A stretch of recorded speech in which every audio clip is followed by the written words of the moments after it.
The U.S. State Department is warning U.S. citizens not to travel to the South Sudan because of ongoing fighting, intercommunal violence, and violent crime. Aid workers, including U.S. citizens, have been the targets of shootings, violent assaults, and harassment.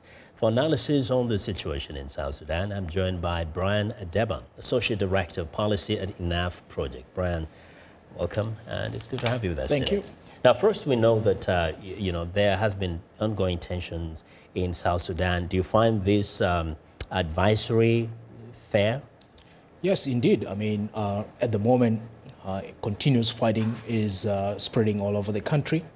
The rhetoric that is coming from elements within South Sudan is perpetuating the possibility of ethnic atrocities, that a genocide possibly. And then also the fact that the parties in the conflict, the government and the rebels, the armies that form these two entities are tribally or ethnically inclined. So the stakes have been heightened for a possible unfolding of mass atrocities. Now, we know that, first, genocide is a really packed word. It's a heavy concept. Both sides in this conflict blame each other for whatever has been happening there. Who would be planning a genocide? Well, I mean, if you look at how this conflict has unfolded, the scenarios where genocide-like events have unfolded have been committed by both sides. In December 2013 in Juba, we saw the mass murder of people of Nuer ethnicity.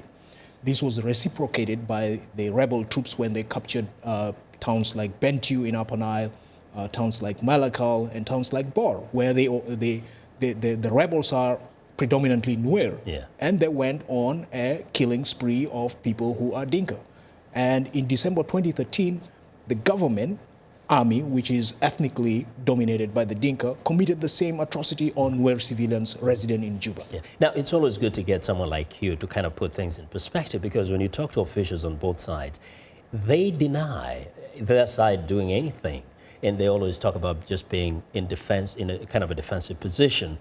With this kind of ethnicizing of this conflict, what is it that it will take to actually achieve peace in South Sudan?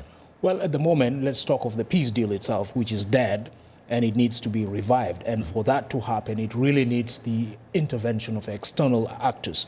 And particularly in this sense, we see the United States as playing a crucial role to exert the kind of pressure that's needed on the actors within South Sudan and also actors in the region. For the African Union and IGAD, the peace deal is working.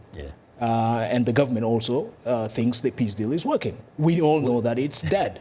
And so someone external has to step in. Now, we know this is a transition period. Soon we're going to have a new president in the United States. What is your sense? Are things going to be a bit different in terms of the U.S. Policy towards South Sudan? Well, we don't know what the Trump foreign policy would look like, but we can look at his utterances during the campaign to infer what it should look like. So, for instance, he's come out very strongly against political corruption. In South Sudan, political corruption is at the core of the issue.